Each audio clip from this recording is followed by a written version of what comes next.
Hi everyone, my name is Colin. I want to tell you about my crazy period in life when I had 90 girls. It was incredibly cool, but difficult. You probably think that I'm some kind of macho or handsome or rich or both, but you're wrong. I'm a simple guy with a middle income. I'm 20 years old, I live with my parents. In addition to me and the family, there is an older sister and a younger brother.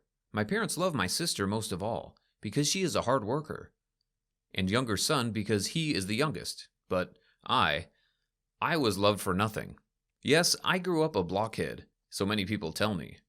I somehow finished school. I was expelled from the university. I also worked somehow.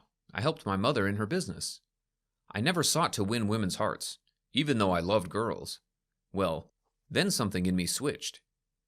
I decided to radically change my lifestyle, try something new, and joined the informal group. Remember those? Emo, punks, goths, trash, so on and so on. Well, I've got the right company. It was fun. We dressed in a certain black and pink style. The first piercings appeared on the body. Someone did tattoos. No, we didn't cut our wrists. Everything was within reason. Gradually, in our city began to organize informal gatherings, and surprisingly, there were a lot of people like us. All such gatherings were arranged in the same club. We gathered in the same place at the same time. You can't imagine the atmosphere on the dance floor, where everyone was like you, and we were all on the same wave. The girls very often looked in our direction. My friend was considered handsome, like me, only more timid. In short, it was not difficult for me to approach the girl and start a conversation. And then in an hour, I had her phone number. In 2, I could kiss her on the same dance floor. With some, there was a continuation. You know. So my friends and I hung out once a week. The circle of informals expanded more and more. We bought even more fashionable clothes, sneakers, all sorts of accessories, listened to music that made the eardrums in our ears burst and shock our hair in clubs.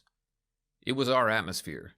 Over time, such joints were organized, not only once a week, but more often. When spring came, and then summer, we walked around the city. Of course, there was a downside to the appearance. We were conspicuous. The common people did not like us. Everyone tried to kick us in the face, so it was not easy to live, but there was some charm in this. It didn't concern me. I could knock anyone out with a single blow thanks to my physical training. So with walks and acquaintances became more. Sometimes I didn't have to remember the names of the girls. Each tried to hook up with me or my friend. I wasn't as fastidious as he was. If the girl was more or less pretty, I asked her out. And as I have always noted, with the arrival of heat, the desire to have a boyfriend among girls has become more. Gradually, my phone was filled up with women's names, one after the other, and they were all completely different. Older than me, younger, thin, fat, smart, stupid, from rich and poor families. I had the same scenario. Calls, walks, cafe, movie, bed. I slept with almost everyone. And I was the first man. I didn't like to see each other for long, but I didn't like to break up either. So I chose an easy tactic. I just disappeared or behaved like a pig. In this case, the girls were not so painful to break up. Plus, they did all the work for me. It was convenient. So I went on an adventure among women's names and phone numbers. For the first 6 months, it was easy to run from one date to another, or to stay at one girl's house and talk on the phone with another while she was in the shower. I felt like a real player. An alpha male, a heartthrob. Well, then it turned into a game. I did it stupidly for the counter. Oh, I didn't say? From the first girl, I kept a notebook counter. Oh no, it was just for memory. There I described the girl, her name, and our short-term relationship, and then it became a gamble without feelings or noble principles. I picked up girls and then didn't even call back. Didn't explain anything. I didn't care anymore. And so my notebook ended at the number 90. The year was almost over. I had 90 girls. I broke all my friends' records, and suddenly, I wasn't that interested. And I came up with a specific idea to play on feelings. I wanted the 91st girl to complete the year, but she was not just another girl. She fell in love with me completely and irrevocably. Her name was Anel. I met her by chance in a supermarket. She wasn't my type in black clothes and lots of piercings. She was from a good family. very well-mannered, erudite, and cultured. She was buying groceries at home, and at that moment I went to the market for a mineral water. I had a terrible headache after drinking alcohol the day before, so I accidentally pushed her cart and apologized. She made a face of displeasure, but accepted the apology with a nod of her head.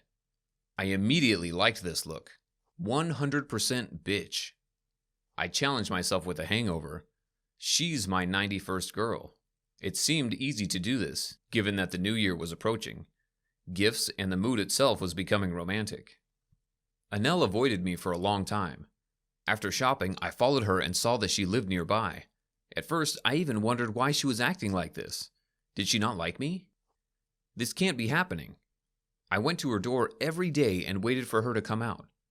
Then asked her to leave her phone number and agree to dinner. To be honest, she made me sweat a lot.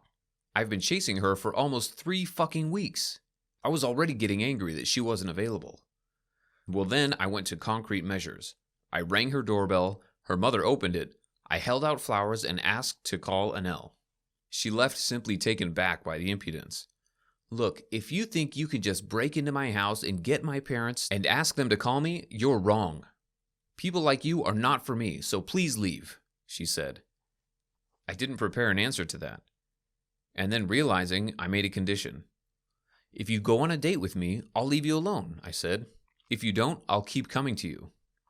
She didn't even agree. I was happy, really. I hurried home and arranged a romantic date, which is not like me at all. My friend who lived in a high-rise building had access to the roof. So we set up a small Christmas tree up there and decorated the area with garlands. Annelle was shocked, but she liked it.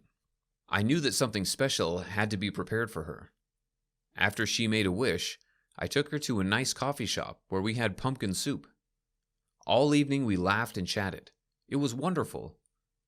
Annelle looked especially beautiful that night, even in her hat. At the end of the evening, she thanked me and gave me a kiss. I don't know why, but for the first time I felt an unaccustomed tremor in my body. I was as excited as a little boy, and at the same time I was really happy for the first time. Annelle and I fell in love.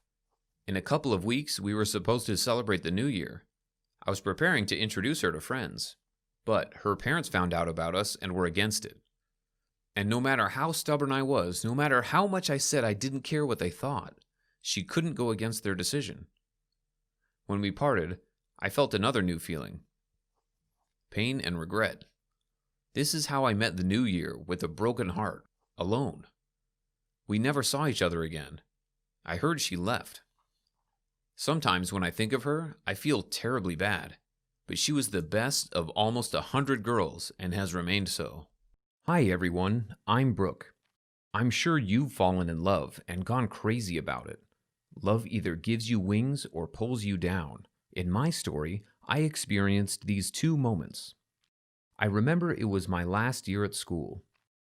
It was supposed to be unforgettable. Everyone was looking forward to graduation.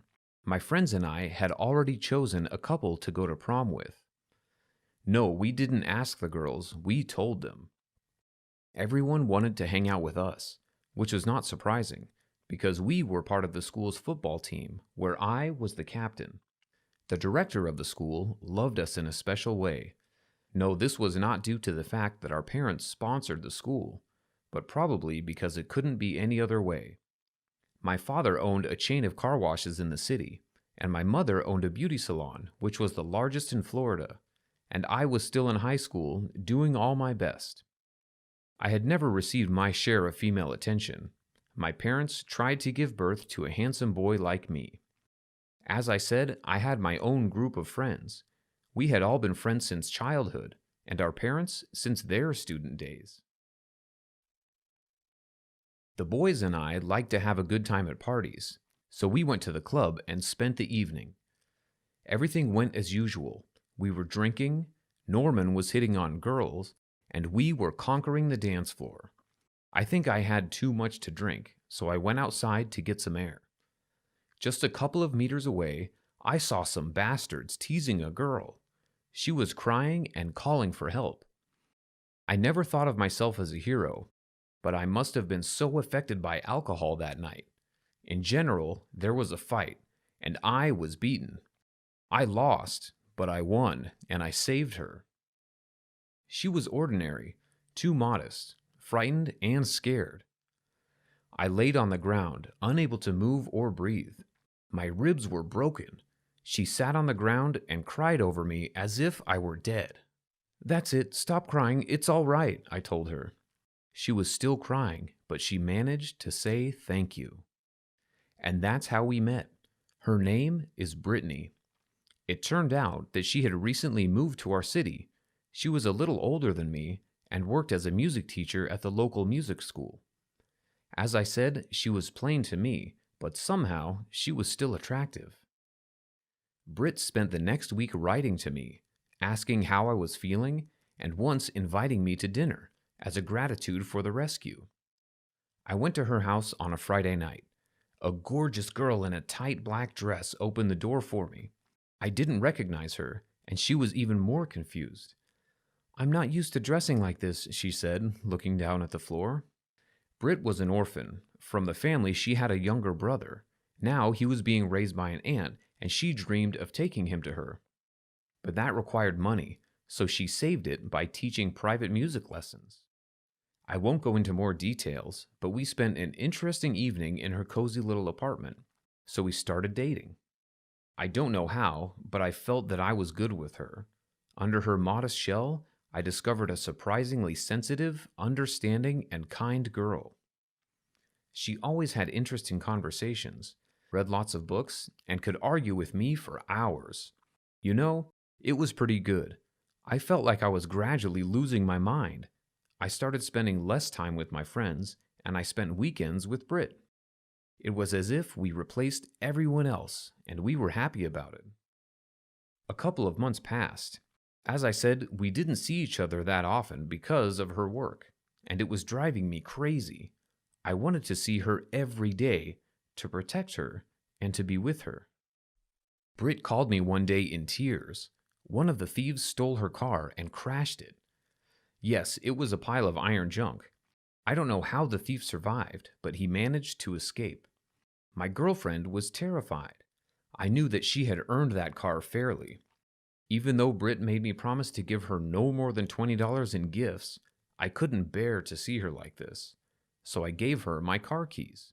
Of course, she did not want to accept such a gift, but it was necessary to go to the neighboring city to see her brother. She agreed. I was head over heels in love. School parties, drinking parties were no longer interesting. Several more months passed in this way. I planned to propose to her and introduced her to my parents. Dinner was tense, and Britt could feel it. They didn't like her very much. My mother was confused by our age difference. She also told me not to rush, and that I was blinded from love, and this love was not real. I was offended by these words, and I hadn't spoken to her in a week. My father told me to decide for myself. Then my parents went to live with my grandmother abroad, and I invited Britt to stay with me for a couple of days. At dinner, I proposed to her with my grandmother's diamond ring, and she said yes. Overjoyed, I woke up the next day, left my breakfast on the table while she slept, and went to school. At school, as always on Mondays, the local police officer came and conducted preventive conversations with high school students. "We have a gang of professional scammers and thieves operating in our city. They ingratiate themselves with the owners and rob the houses. More than a dozen mansions were ransacked. They are wanted in 5 states. If you see someone similar, let us know." He said that and showed a photo of the wanted. I couldn't believe it.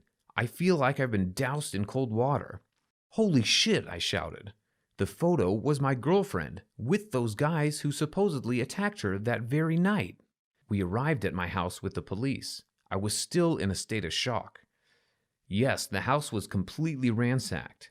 No money, no jewelry, no dad's car. She took everything. All that was left was a lipstick kiss on the tablecloth by the breakfast table. Was I in love? Yes. Was I blind with emotion? Yes. I don't even know what the worst part of the story is, my sincere feelings for her, or that my mother was right.